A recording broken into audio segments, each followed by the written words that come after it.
Segunda carta de Paulo a Timóteo, capítulo 1, versos de 1 a 7. Leamos todos a uma só voz. Paulo, apóstolo de Cristo Jesus, pela vontade de Deus, de conformidade com a promessa da vida que está em Cristo Jesus, ao amado filho Timóteo, graça, misericórdia e paz da parte de Deus Pai e de Cristo Jesus, nosso Senhor. Dou graças a Deus, a quem desde os meus antepassados sirvo com consciência pura, porque sem cessar me lembro de ti nas minhas orações, noite e dia. Lembrado das tuas lágrimas, estou ansioso por ver-te, para que eu transborde de alegria, pela recordação que guardo de tua fé sem fingimento, a mesma que, primeiramente, habitou em tua avó Lóide e em tua mãe Eunice, e estou certo de que também em ti. Por esta razão, pois, te admoesto que reavives o dom de Deus que há em ti pela imposição das minhas mãos, porque Deus não nos tem dado espírito de covardia, mas de poder, de amor e de moderação. Louvado seja Deus. A igreja pode assentar-se. Começamos o culto falando que o ano para muitos começa hoje. A partir de hoje, domingo, é o primeiro dia da semana, o ano de 2024 começa. Passaram-se todas as festas, para alguns não são festas, são apenas balbúrdia, e agora parece que o nosso ano inicia-se. Para muitos, a expectativa era de que realmente o ano começasse. Agora vai, tudo finalmente vai começar, amanhã é segunda-feira, vai estar tudo aberto, e vamos que vamos, acabou festinha, acabou confusão, as pessoas voltaram das suas férias, graças a Deus, esperamos que todas as férias tenham sido maravilhosas, espero que e realmente tenham sido. Então agora nós temos tudo para começar o ano. Muitos estão com uma expectativa lá em cima, o hype está enorme. Mas é necessário dizer que, infelizmente, para muitas pessoas, o início do ano realmente é um horror. Para muitas pessoas, o dia de amanhã, uma segunda-feira, onde acabaram-se as férias e acabaram-se os períodos de recesso, traz um peso enorme. Talvez você esteja sentado aqui nessa manhã, mas sua mente está totalmente focada naquilo que você vai ter que começar a resolver amanhã. Os boletos não param de chegar, as mensalidades não param de ser cobradas, por mais que não tenhamos condições e os impostos aumentem, a carga tributária aumente, de uma forma que dá a impressão que te estrangula, os descontos na fonte sejam altíssimos, você não vê retorno daquilo que é tirado de você, sem você levantar o dedo e dizer o seguinte: desculpa, não quero não, tá? Assumo minhas responsabilidades. Não tem conversa. Para muitos, o dia de amanhã é um dia muito pesado. É um dia de muita tristeza. Alguns anseiam pelo dia de amanhã, porque poderão se lançar integralmente no trabalho, não com a perspectiva de que o suor do rosto é que faz ganhar o pão, mas usam o trabalho como válvula de escape para as circunstâncias que rodeiam, infelizmente, circunstâncias ruins que rodeiam suas vidas. Para muitos, o dia de hoje já é um dia triste, porque o parente que estava viajando de férias, o outro parente que estava não sei aonde, o parente que viajou para pular carnaval, etc. e tal, daqui a pouco, se não agora, está chegando em casa. e a casa voltará a estar completa. E isso denota já uma infelicidade. Por quê? Porque o lar não é unido. Existe uma coisa que para muitos é o grande vilão da nossa vida. E eu quero que você me auxilie a descobrir o nome desse grande vilão. Para outros, esse personagem, esse sentimento, se transforma em um grande auxílio. Mas eu conto com você para me ajudar. Olha o que diz aqui. Brasileiros, lamentavelmente, sofrem desse sentimento nos seguintes tópicos: desigualdade econômica, doença grave de alguém próximo, terrorismo doméstico, abuso de drogas. Que sentimento é esse? Brasileiros também sofrem esse sentimento quando pensam no fantasma da solidão. Esse sentimento que eu estou narrando aqui, ele começa com um pequeno incômodo. É bem pequenininho, é bem breve, é bem pequeno. Mas ele vai aumentando, ele vai evoluindo. E ele começa a evoluir para algo que não sai da nossa cabeça. E uma vez que não sai da nossa cabeça, ele altera toda a nossa percepção do que é real. E uma vez que altera a nossa percepção de realidade, transforma a realidade em algo assustador. Esse sentimento ainda causa em nós sintomas físicos, como falta de sono, taquicardia, dor de cabeça, aumento de pressão arterial e até mesmo alergias na pele, que com o tempo podem virar doenças como hipertensão e diabetes. Você sabe que sentimento é esse? Que para muitos é um vilão terrível, mas para poucos é um companheiro inseparável para a superação. Você está sentindo ele agora. Você não chuta esse sentimento porque você tem de errar. Que sentimento é esse? Medo. O dia de amanhã, para muitos, é visto hoje com medo. Medo não apenas do que pode acontecer, mas medo do que não pode acontecer. Medo altera a nossa percepção do que é real.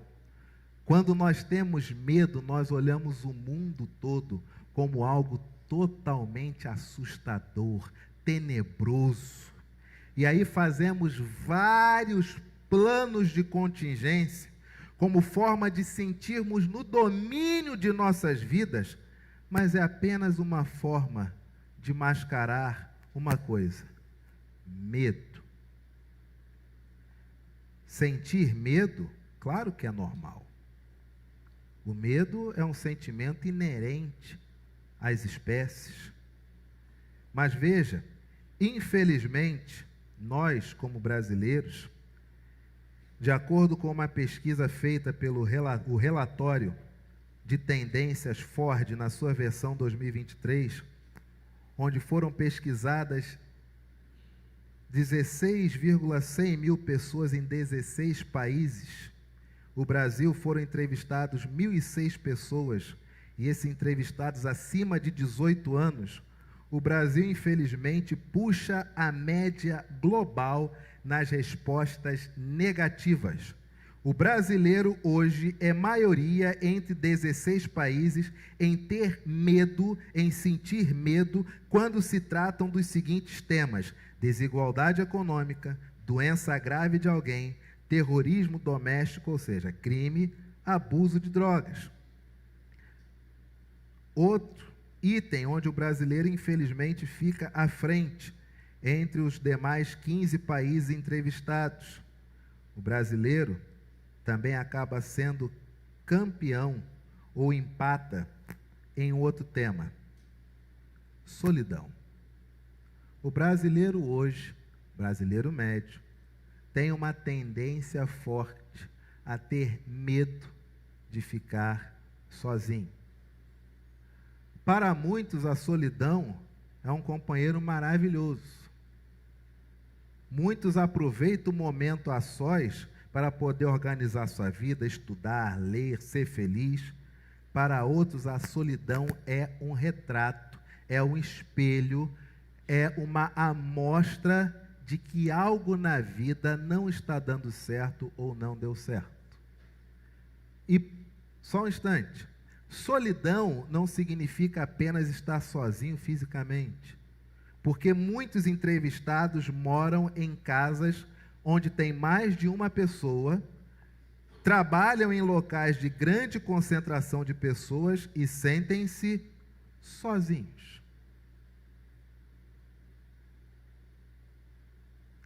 Queridos, há ainda uma outra questão. A solidão afeta muito mais os jovens, ou a chamada geração Z, que nessa pesquisa é uma faixa correspondente de pessoas que nasceram entre 1997 a 2012. 74% de pessoas que nasceram entre o ano de 1997 a 2012 responde que sim, tem medo da solidão ou já sente-se só.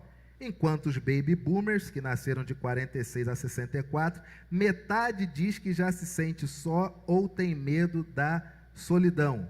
Os nossos filhos já crescem com a perspectiva de que estar só é algo ruim. Não por acaso, recebi ontem, coloquei no grupo da mocidade, uma reportagem que mostrava o quanto que empresas hoje encontram-se receosas de contratar pessoas jovens. E nessa reportagem se dizia que as empresas hoje têm uma tendência a contratar pessoas mais velhas, não apenas pelo quesito experiência, mas porque as empresas encontram dificuldade com a pessoa mais nova na própria entrevista, onde itens de entrevista são: conte uma história completa com início, meio e fim. Muitos já não conseguem. Na entrevista também se pede para tratar de um tema, já não consegue. E pasmem, muitos desses, quando vão a uma entrevista de emprego, talvez por medo, por receio, levam os pais para participar junto do processo seletivo.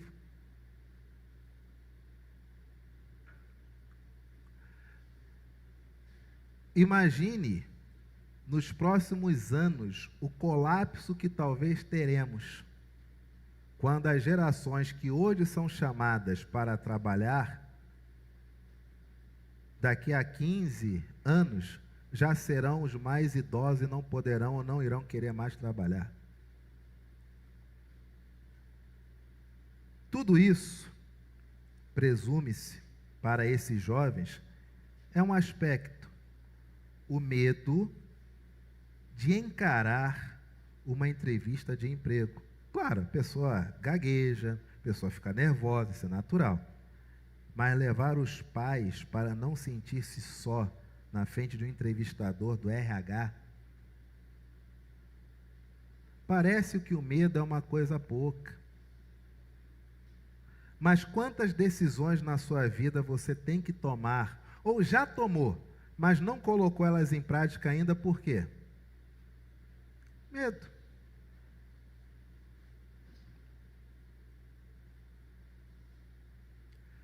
O medo é o seguinte: o que vão pensar de mim? O que é que vão pensar de mim?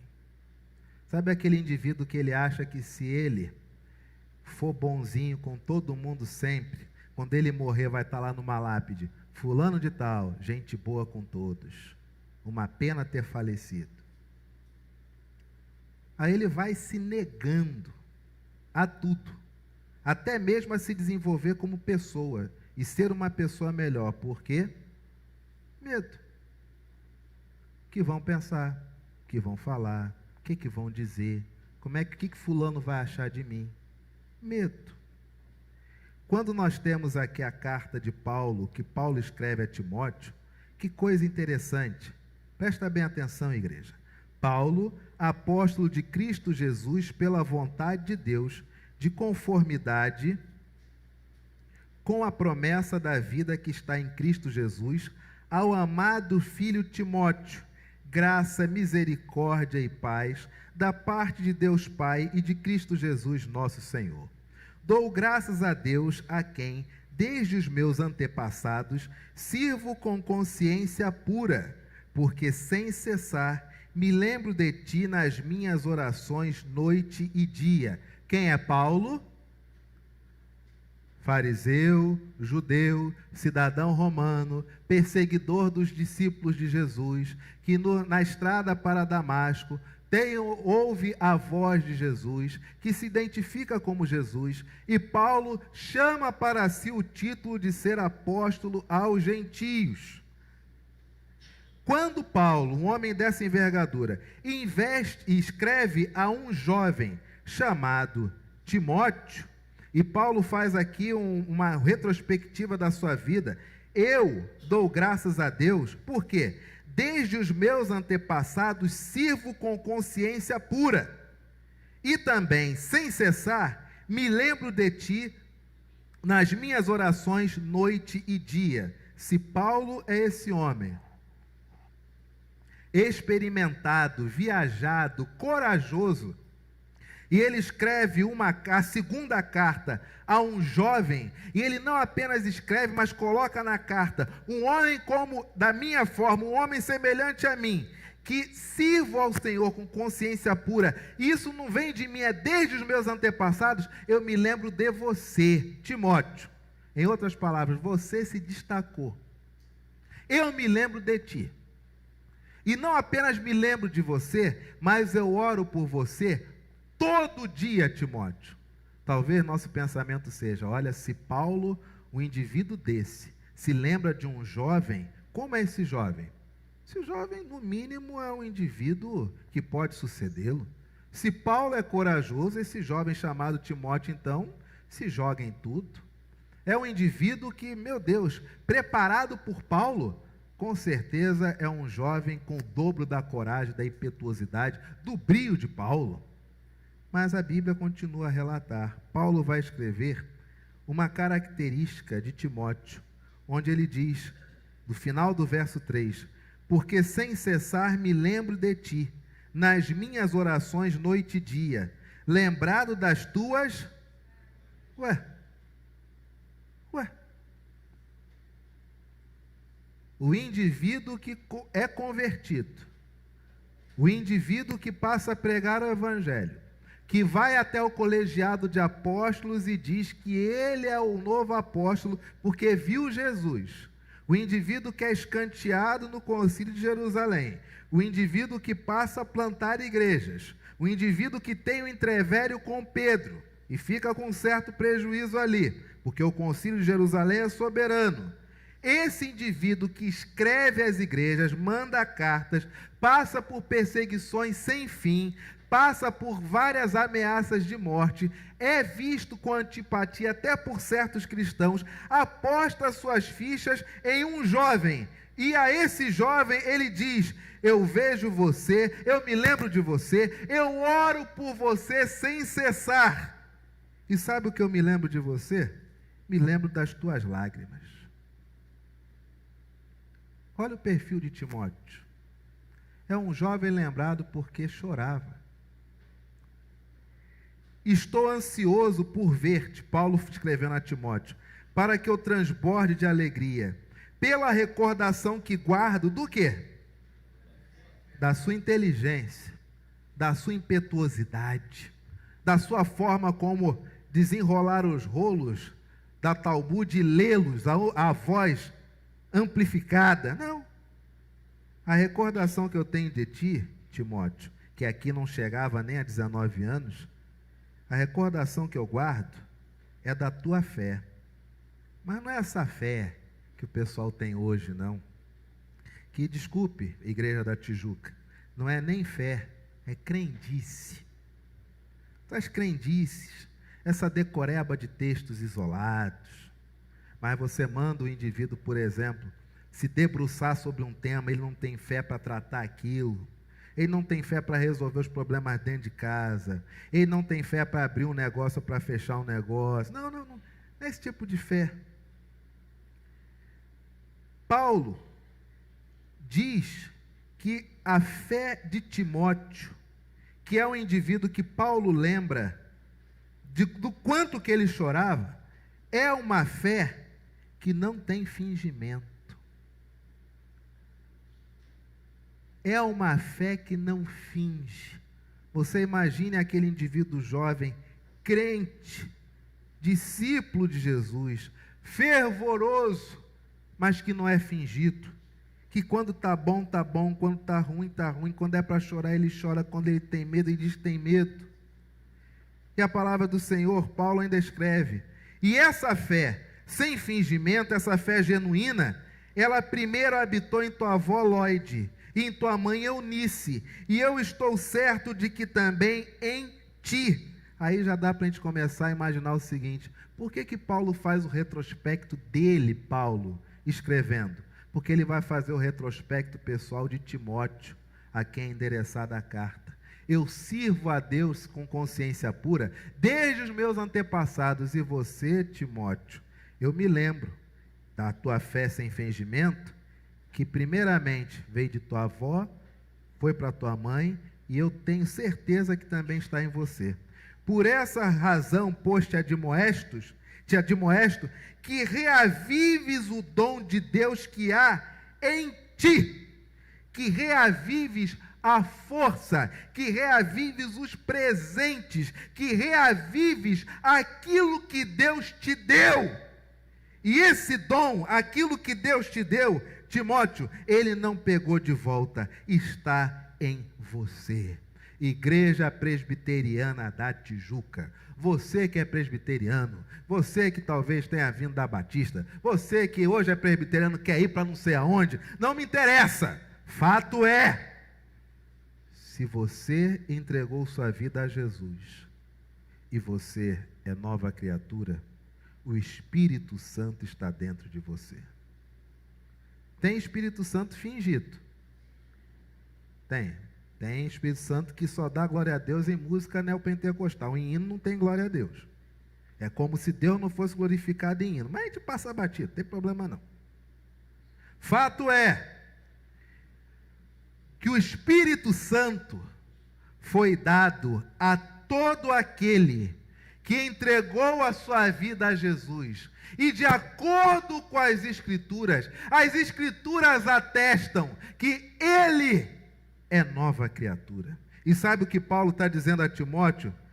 Timóteo, eu me lembro das tuas lágrimas, eu me lembro da tua fé sem fingimento, eu me lembro desta fé que ela emerge através de tua avó, ela emerge através de tua mãe. Esta fé, sobretudo, Timóteo, eu tenho certo que está em você. E é por isso, Timóteo, que eu clamo: reavives o dom de Deus que há em ti. Pergunto à igreja nesta manhã: como estava a vida de Timóteo? Como? Você acha que Timóteo estava transbordando de alegria? Como é que estava a vida de Timóteo? Qual o sentimento que tinha na mente dele na hora que Paulo recebe a informação e escreve para ele? Quem está bem de vida, você diz assim, ó, reaviva o dom de Deus que há em ti? Claro que não. Ainda mais nós, né? Muitas vezes, aliás, nós não, os crentes da crendice, se tem dinheiro, Deus está abençoando. Se tem dinheiro, vai dar tudo certo. Paulo escreve a Timóteo, e ele escreve: reavivas o dom de Deus que há em ti. Meu irmão, minha irmã, amanhã é segunda-feira, dia 19 de fevereiro, e não tem melhor dia para você viver do que o dia de hoje, especialmente o dia de amanhã. Amanhã, meu amigo, amanhã o mundo vai saber que você, na condição de discípulo de Jesus, é alguém que não tem medo. E que quando o medo emerge, você diz: vem cá, meu amigo, mais uma derrota para você. Acompanha aqui do meu ladinho. Segunda-feira, 19 de fevereiro, onde tudo está aberto e você tem tantas coisas para resolver, a palavra do Senhor diz para você nessa manhã: reavives o dom de Deus que há em ti. E esse dom que Deus te deu, se Paulo diz para Timóteo que foi por imposição das mãos dele, Paulo, te digo nessa manhã, quantas vezes, especialmente nesse ano, por ocasião do dia do homem presbiteriano, do dia da mulher presbiteriana, você veio à frente e foi feita uma oração. E como estavam nossas mãos? Impostas. Quando alguém é eleito, é instalado, ordenado para o diaconato, o que o conselho faz? Impõe as mãos. Quando alguém é instalado presbítero, o que a igreja faz? Impõe as mãos. Quando alguém é investido, é ordenado pastor, o que a igreja faz? O presbitério faz? Impõe as mãos. Quando uma criança é recebida pelo ato sublime do batismo, o que a igreja faz? Impõe as mãos. Quando uma pessoa faz sua pública profissão de fé, onde reconhece que Cristo é o Senhor, o que a igreja faz? Impõe as mãos. Amanhã é segunda-feira, o que a maioria faz? Tenho medo. Tenho medo de tomar decisões, tenho medo das consequências das decisões. E Paulo diz para Timóteo: eu clamo a você, reavive o dom que está em ti, que te foi dado pelas minhas mãos através de imposição. Meu irmão, minha irmã, não tenha medo desse mundo. Nunca houve um tempo tão maravilhoso para que nós, discípulos de Jesus, dessemos testemunhos do Evangelho. Pessoas estão carentíssimas, sem perspectiva nenhuma, vivendo isoladas em um mundo irreal, através de 5G. Pessoas estão morrendo em suas casas sozinhas. Pessoas estão atulhadas de dinheiro, mas não têm confiança em passar o bastão para alguém que tome conta delas na velhice. Pessoas estão desesperadas porque estão na expectativa de receber uma palavra que abençoe o seu local de trabalho. E nós, discípulos de Jesus, o que nós fazemos? Olhamos esse mundo como sendo algo terrível. Já pensou se Jesus compartilhasse desse sentimento? Vou morrer por esse mundo não, nem vou descer, nem vou me encarnar, não vale a pena. Mas a Bíblia diz que o Verbo se fez carne e fez o quê? Mas os crentes não querem habitar entre os outros não, não querem. Os crentes assim, vamos fazer o nosso cercadinho, só nós aqui, vamos fazer o nosso cercado. Aí quando se faz o cercado, o que o crente faz? Agora que só tem nós, vamos ser felizes, porém você tem que cortar o cabelo. Vamos ser felizes, porém você tem que jejuar 10 vezes. Vamos ser felizes, porém isso, porém aquilo, não pode isso, não toque naquilo, não pode aquilo outro. Eles acabam com o próprio cercado. O mundo padece, as igrejas cada vez mais adoecidas. E Paulo diz para Timóteo: me lembro das tuas lágrimas, e me lembro também da fé que nasce de tua avó, passa por tua mãe, e estou certo que chegou a ti.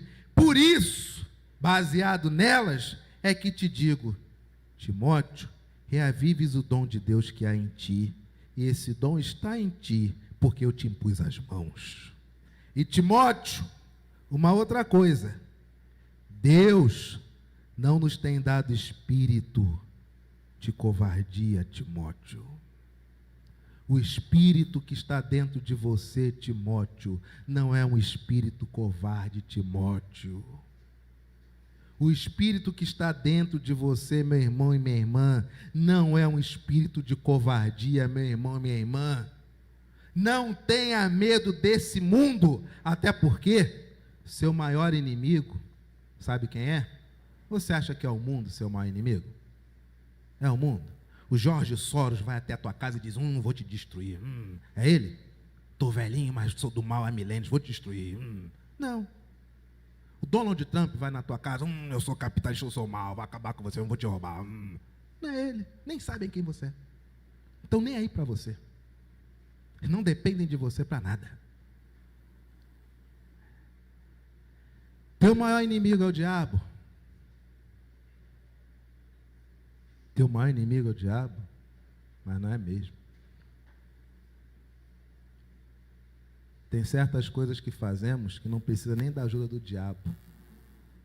E tem certas coisas que fazemos que o diabo é o primeiro a dizer, fui eu não. Tem até crente que diz, o diabo ele faz isso, mas Deus faz aquilo. Deus eu sei o que faz, porque a Bíblia diz, mas o diabo eu não sei como é que os crentes conseguem dizer. Tem procuração do diabo para falar por ele. Mas vamos nessa. Se não é o mundo, se não é o diabo, qual é o seu maior inimigo?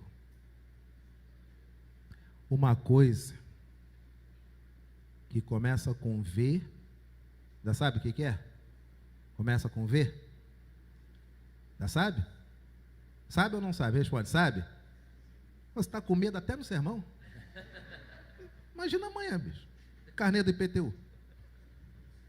Começa com V e termina com Hélio homem. Esse é seu maior inimigo. O velho homem. Que está toda hora tentando te convencer, sabe do quê? Seu irmãozinho aí é só para ganhar like, é para ganhar view, dá nada não. Tu vai continuar sendo covarde. Você não precisa da igreja. Para que essa igreja? Local chato, ar-condicionado. Perde meia hora com criança.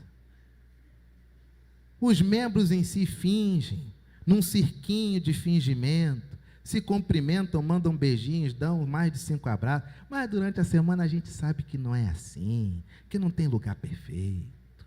E aí você vai se contaminando desse velho homem, que fica o tempo todo dizendo para você o seguinte, o que você experimenta, que você vê e ouve, não é real.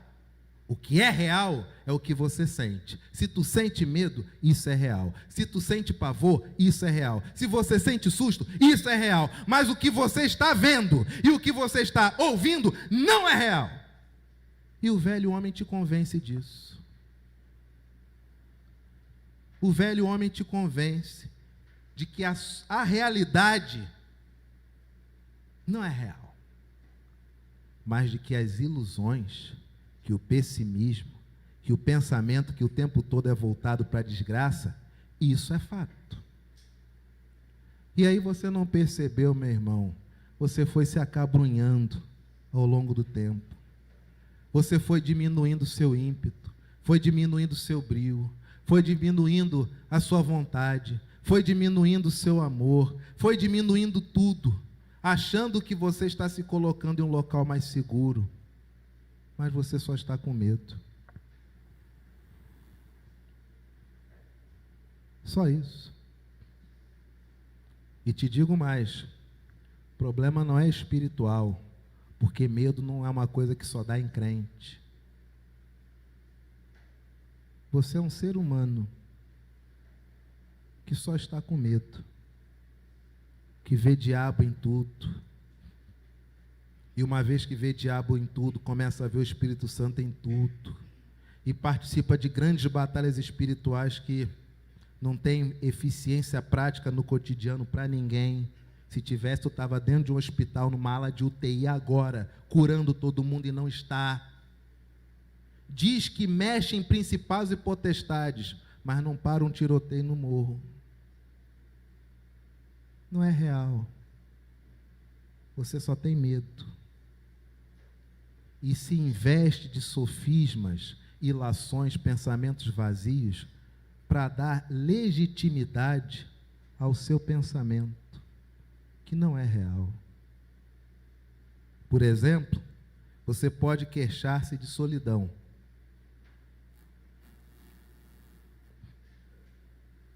Aniversariante de fevereiro, levante suas mãos, por favor. Levanta alto, que eu estou meio cego. 1, 2, 3, 4, 5, 6, com a Giovana. Mantenha, aliás, fiquem de pé, por gentileza. Aniversariante de fevereiro. Talvez você reclame de sentir-se só, falando para todos. Esses são os aniversariantes de fevereiro.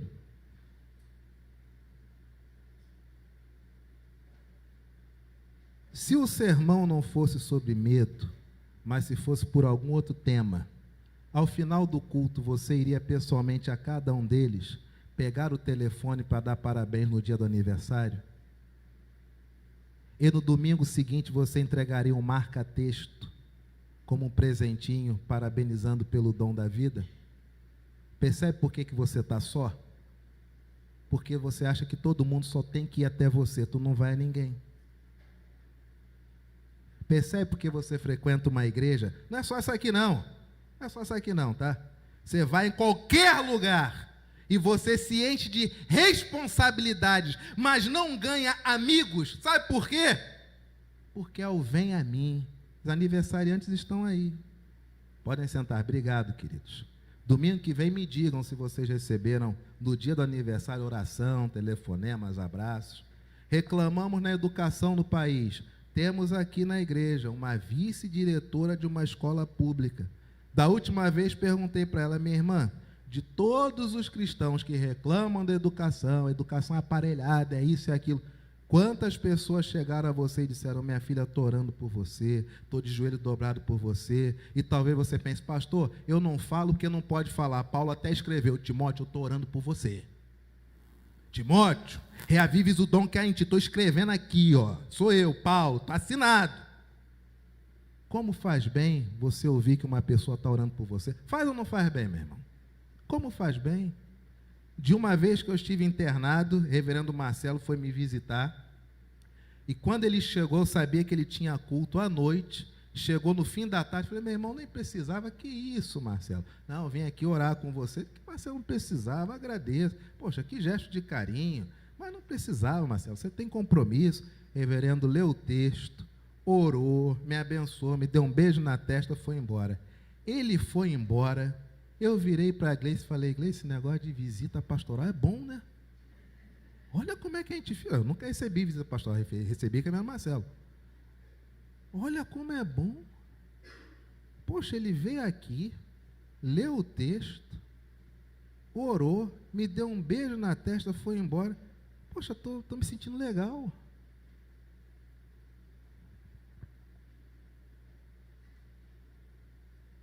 Nós reclamamos de solidão, mas não nos comunicamos. Fazemos questão de entrar mudo e sair calado. É um direito seu. É um direito seu. Mas daí a dizer que um ambiente inteiro, ele não é salubre, ele não é legal, porque você se sente só, devagar com o andor, que o santo é de barro, tá, amigo? Ato contínuo tem outras coisas. Por exemplo, preciso de uma coisa. Pastor está ali, ó. Estou vendo ele ali. Mas não vou falar não, porque vai que ele pensa isso e aquilo outro.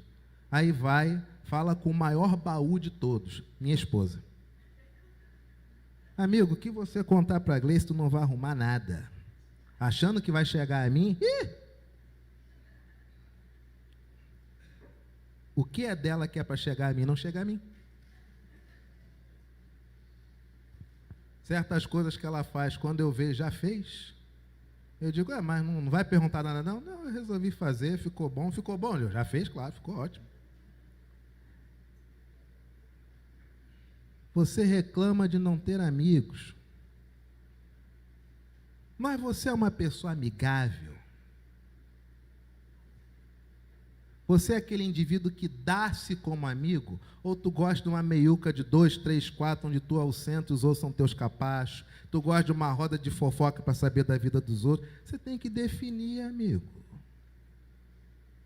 Mas de uma maneira ou de outra, Paulo escreve para Timóteo dizendo: eu me lembro de você nas minhas orações. Aí a vice-diretora de escola pública daqui da igreja, perguntei na frente de todos: alguém já chegou para você dizendo que está orando por você? Naquela época perguntei, resposta, não. E nós dizemos o quê? A educação está ruim, autoridades... A menina está aqui, ó, membro da igreja. No mundo que nós montamos, qual que é? O mundo é terrível, o mundo tá já, o mundo é péssimo, o diabo é o dono do mundo. No mundo real, você tem uma vice-diretora que precisa de orações. Quantas orações ela recebe? E quantas ela sabe que são feitas? Isso é o real. A palavra do Senhor ainda diz, para nós encerrarmos: por esta razão, pois, te admoesto, que reavives o dom de Deus que há em ti, pela imposição das minhas mãos.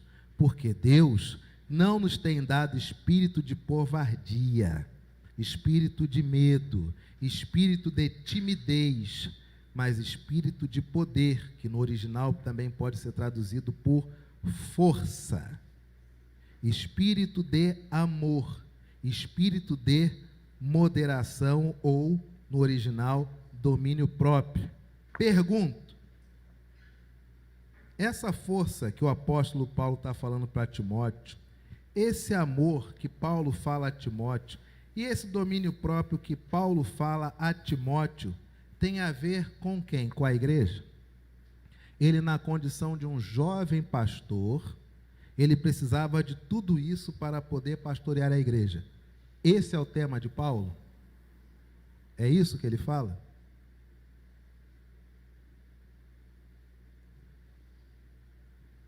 Essa força, esse amor e essa moderação, esse domínio próprio, servem para quem lidar com quem? Para o pastor lidar com a igreja? Não. É para Timóteo lidar com a pessoa mais importante da vida dele. Sabe qual é o nome dela? Timóteo. Sabe por quê, meu irmão? Que amanhã é segunda-feira, né? Amanhã o despertador vai tocar. A última coisa talvez que você queira é colocar-se de pé. E nessa hora você faz o quê? Força. Amanhã é segunda-feira. Laboratório está aberto, não é verdade? Talvez a última coisa que você queira é tratar-se. E nessa hora você precisa de quê? Amar-se. Amanhã é segunda-feira. Amanhã você chegando no trabalho, você pode ter taquicardia, sudorese, pressão alta. E uma coisa que você precisa é o quê? Autocontrole. Isso não tem a ver com a igreja. O que Paulo está escrevendo a Timóteo, em um trato todo pessoal, neste começo da sua carta, é para ele, Timóteo. O tempo todo é sobre ele. Timóteo, da mesma forma que eu sirvo, como meus antepassados serviram, você também serve como tua avó serviu, como tua mãe serviu, e eu creio que esse mesmo Espírito está em você. Por isso eu te digo, reaviva, Timóteo, esse dom de Deus que está em ti, e está em ti, porque eu orei impondo sobre você as mãos. Por isso te digo, Timóteo, esse espírito que te foi dado, não é um espírito de timidez, de medo ou de covardia, Timóteo, mas esse espírito, Timóteo, é um espírito que é para você crescer dentro de você, porque, Timóteo, esse espírito que te foi dado, é um espírito de força, é um espírito de amor, e é um espírito de autocontrole, de domínio próprio, de moderação. Então, Timóteo, o Espírito Santo, meu filho, está em você, não tenha medo. Timóteo, o Espírito Santo está em você, você pode dizer sim ou dizer não, e também pode seguir em frente, porque é um espírito de poder. Timóteo, O Espírito Santo está em você. Então, Timóteo, ame muito mais, Timóteo, principalmente a você mesmo. Timóteo, o Espírito Santo está dentro de você. Então, Timóteo, você tem condições de ter autocontrole. Ele escreve isso para alguém que ele lembra da fé e das lágrimas. Meu irmão e minha irmã, nunca foi tão urgente que nós sejamos testemunhas do Senhor Jesus Cristo. Nunca foi tão importante que nós apontemos o caminho do Evangelho com o nosso próprio testemunho. Quando olharem para você, já que o mundo começa amanhã, quando olharem para você, vão perguntar a você: que interessante, eu vejo que você se atira nas coisas, né? Você tem condições de lidar com circunstâncias. E aí você vai dizer: é que eu tenho um Espírito Santo dentro de mim, que ele diz que ele não é de timidez. Então, por isso que eu peço emprego, por isso que eu peço isso, eu vou ali, eu faço aquilo outro. Eu não posso ser tímido comigo mesmo. As pessoas vão dizer para você: que interessante, eu vejo que tem coisas que você dizia que não queria fazer de jeito nenhum, agora você faz. Por quê? Eu tenho um Espírito dentro de mim, que é Ele que me dá força. Ele diz que eu sou forte, Ele diz que eu posso. As pessoas vão dizer: eu tenho visto que você tem se tratado mais. Quem está precisando emagrecer, você emagreceu. Quem está precisando engordar, você engordou. Você sai às vezes mais cedo, vai fazer exame. O que aconteceu com você? É o Espírito que está dentro de mim, ele me ensina a me amar, por isso que eu me cuido. E as pessoas vão dizer: curiosamente, você era uma pessoa com uma personalidade de um jeito, eu estou vendo você muito mais seguro. Fulano falou alguma coisa, você não retrucou. Fulano fez não sei o que, você não se alterou. O que aconteceu? Você vai dizer: o Espírito Santo dentro de mim, ele é um espírito de moderação. Eu estou aprendendo com ele a ser mais moderado. Esse é o testemunho que nós damos no nosso cotidiano. E as pessoas estão desesperadas. Elas não vão te dizer, mas elas estão desesperadas pela sua presença amanhã. Por quê? Porque você tem esse Espírito do Senhor. E esse Espírito é atestado pela imposição de mãos que você passou e passa todas as vezes que Deus te chama a alguma responsabilidade. Amém, igreja?